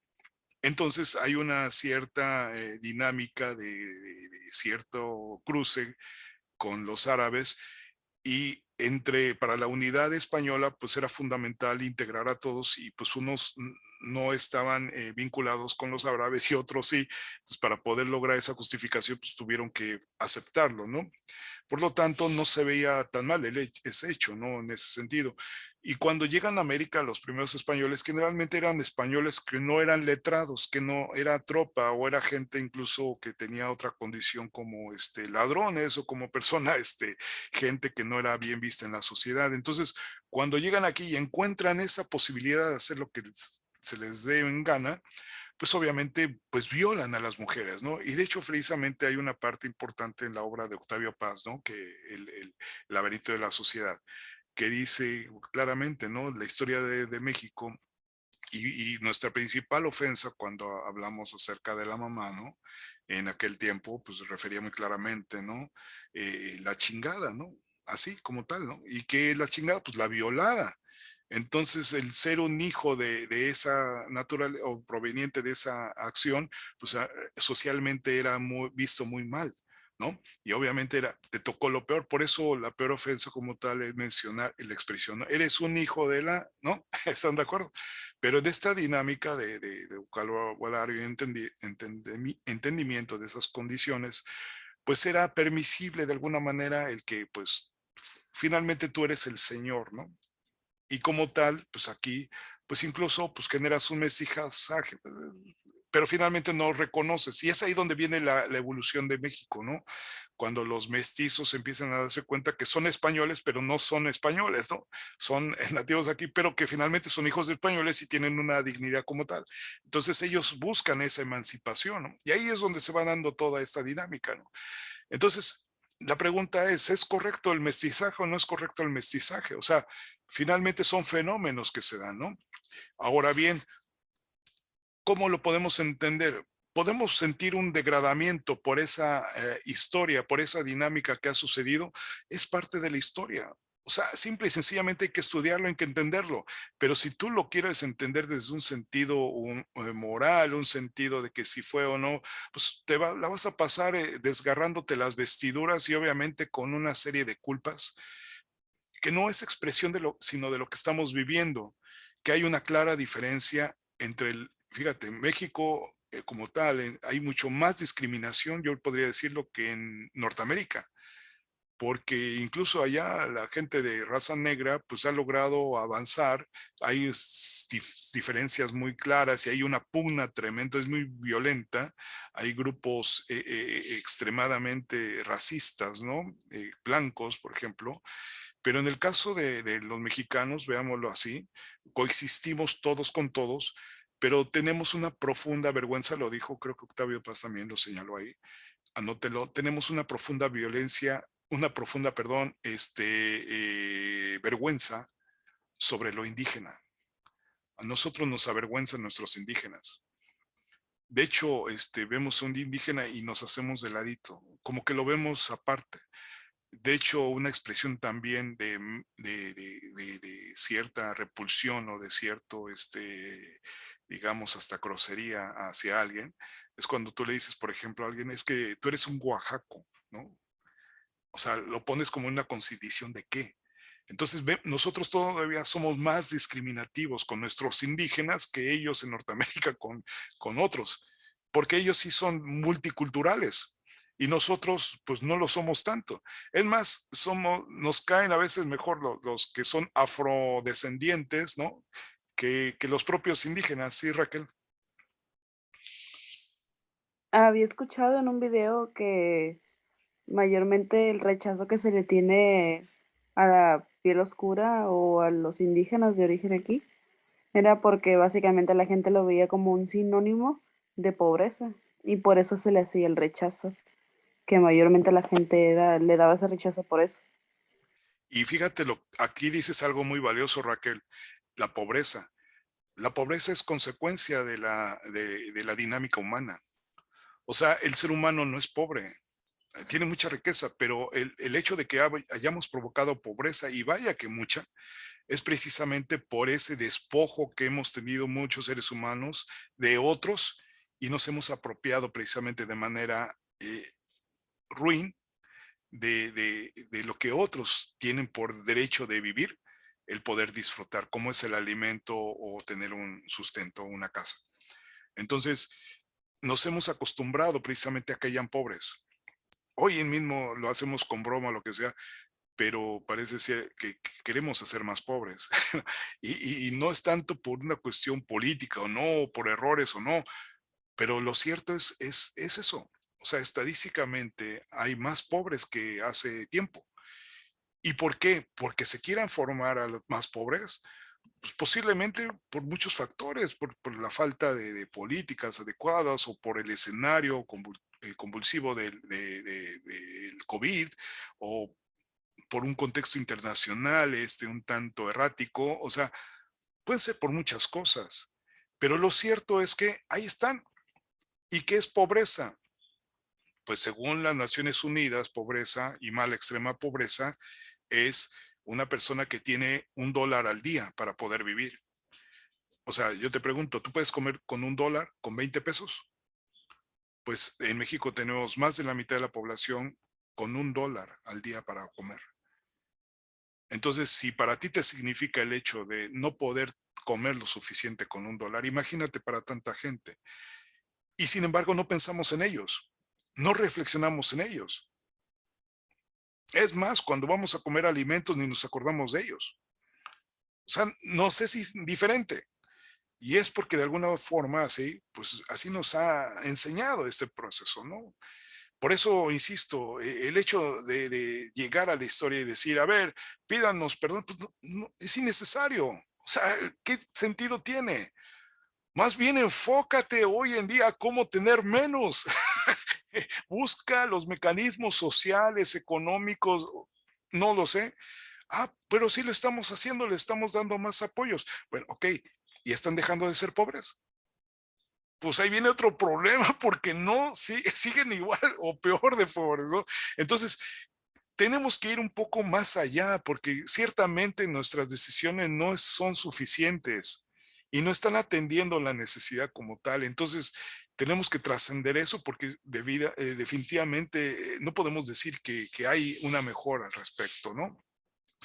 Así como, por ejemplo, la sociología de Durkheim identifica el principio metodológico de tratar los hechos sociales como cosas, ¿no? Fíjate, los hechos humanos ahora lo vemos como cosas, o sea, estamos deshumanizando, ¿no? Nuestra dinámica. Es la gran revolución realizada por el positivismo que marca la ruptura de la conciencia moderna respecto de las filosofías anteriores, la conciencia antigua y medieval. Hay una ruptura tremenda. O sea, se supone que la ciencia nos hace mejores, ¿no? Pues miren, el surgimiento de la ciencia nos hizo simplemente justificar pues, la desigualdad, la inhumanidad. Bien, vamos a dejarlo hasta aquí. Tenemos todavía estas 2 diapositivas, las retomamos ya para concluir, que es la conclusión misma de este apartado. Me gustaría nada más incluso referir, y les voy a dejar de tarea, por favor, porque para el próximo martes vamos a tener este análisis. Les voy a pedir que vean la película, otra película. Qué profe tan buena onda, nos deja ver películas, ¿no? Nos deja de tarea. Bueno, ahí les va. La película se llama El Guerrero Pacífico. La van a encontrar incluso en el YouTube, ¿de acuerdo? Es una película interesante, revísenla, chequenla. Quiero que la analicen, es muy interesante.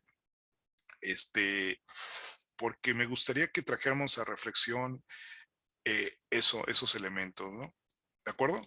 Entonces, la tarea es ver la película El Guerrero Pacífico. Y voy a preguntar, así es que si no la traen, empiezo a poner puntos que van en contra de su 100, que ya tienen asegurado ahorita.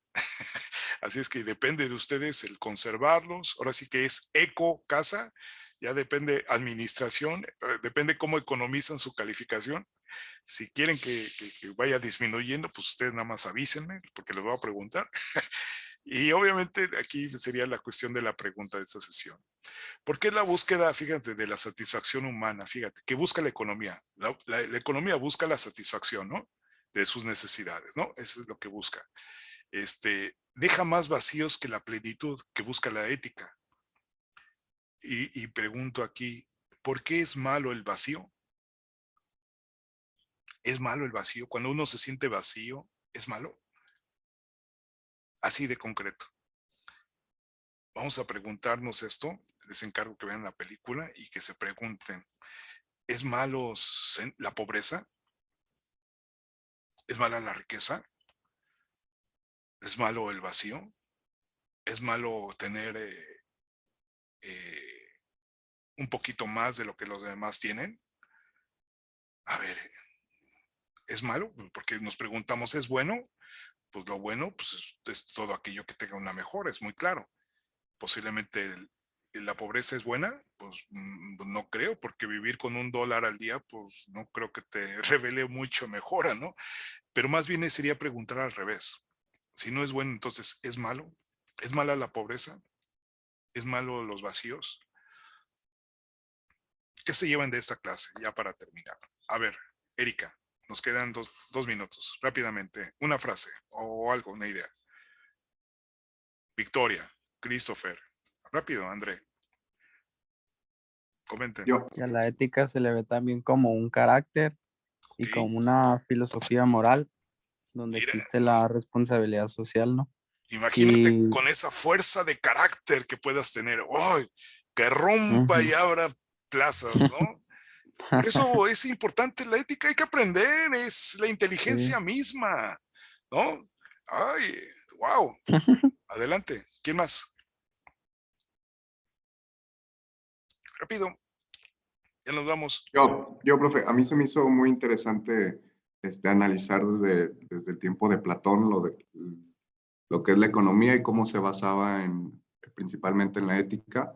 Y pues igual me quedo con algo parecido a lo de André, que hay que pensar un poco más en la moral y en la ética, no tanto en el poder. Fíjate, una ocasión me comentó, o escuché por ahí más bien, porque no fue directo, de un colega, un profesor, que me cuestionó y que incluso hasta comentó, ¿por qué el profe Carlos les enseña a los estudiantes de economía y cuestiones que están relacionadas con la filosofía, no tiene que ver con su materia de estudio, los está distrayendo, está equivocado y su materia tiene que ir enfocada a otras cosas? Yo no dije nada. Yo realmente dije, pues me queda muy claro que no tiene la herramienta y por eso se da de topes, seguramente. O sea, adelante, pues, ni modo, pues cada quien piensa, pues, es libre, ¿no? Pero a mí me queda claro con lo que hemos trabajado hasta ahora, porque es fundamental esto tenerlo en cuenta. Porque mucho de lo que no hemos podido avanzar o crecer es precisamente porque no tenemos capacidad de reflexión y no leemos a quienes son los mejores maestros, que son los que han encontrado cosas muy valiosas. Y no son los más recientes, son los que tienen muchísimos siglos atrás. Entonces nos estamos perdiendo de algo valiosísimo. Hay que estudiar. Y obviamente, pues mi compromiso es tratar como economista, porque soy economista, tratar de analizar estas cosas que son importantes saber y cómo aplicarlas en nuestra área de desarrollo económico, empresarial y de sector turismo, porque hasta allá vamos, al turismo. Bueno, que tengan muy bonito día. Les mando más ratito la grabación y hay que leer diapositivas, por favor. ¿Sale? No dejen de lado las herramientas, hay que practicar. Hola, profe. Gracias, maestro. Nos No, vemos. Gracias. Bye, buen día. Chao. Lindo fin de semana. Igualmente. A ver película.